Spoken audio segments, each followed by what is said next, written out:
नमस्कार दोस्तों, आज हम बात करेंगे आयुर्वेद के एक महत्वपूर्ण अंग पंचकर्म के बारे में। आप जानते ही हैं कि आयुर्वेद सिर्फ बीमारियों का इलाज नहीं बल्कि जीवन जीने की एक कला है और इस कला का एक अभिन्न अंग है पंचकर्म। पंचकर्म जैसा कि नाम से ही स्पष्ट है, 5 कर्मों यानी प्रक्रियाओं का एक समूह है जो शरीर को अंदरूनी रूप से शुद्ध करने में मदद करता है।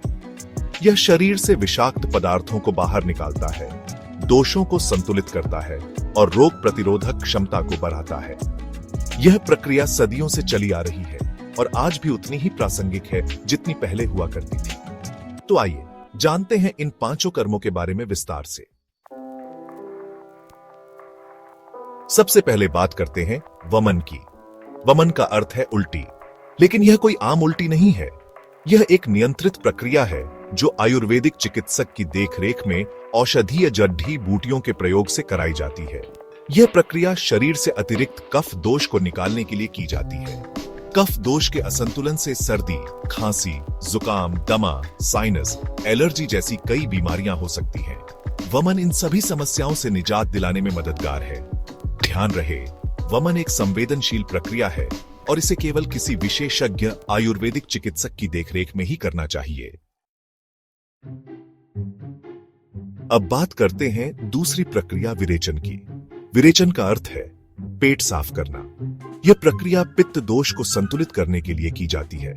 आयुर्वेद के अनुसार अगर आपके शरीर में पित्त दोष ब्याज जाता है तो आपको कब्ज, एसिडिटी, त्वचा रोग, मुहासे, पीलिया जैसी समस्याएं हो सकती हैं। विरेचन के द्वारा औषधीय जड़ी बूटियों की मदद से पेट को पूरी तरह से साफ किया जाता है, जिससे पित्त दोष संतुलित होता है और इन सभी समस्याओं से राहत मिलती है। चैप्टर 3 बस्ती, वात का संतुलन। तीसरी महत्वपूर्ण प्रक्रिया है बस्ती। यह एनिमा की एक विशेष प्रक्रिया है जिसमें औषधीय तेल या घी और काढ़े का उपयोग किया जाता है। यह प्रक्रिया वात दोष को संतुलित करने में मदद करती है। वात दोष के असंतुलन से कब्ज, गैस, जोड़ों का दर्द, गठिया, सियाटिका, लकवा जैसी बीमारियां हो सकती हैं। बस्ती इन सभी बीमारियों में बहुत ही लाभकारी है। इसके नियमित प्रयोग से शरीर मजबूत बनता है और वात दोष संतुलित रहता है। चैप्टर 4 नस्य, शिर से रोगों का नाश। चौथी प्रक्रिया है नस्य।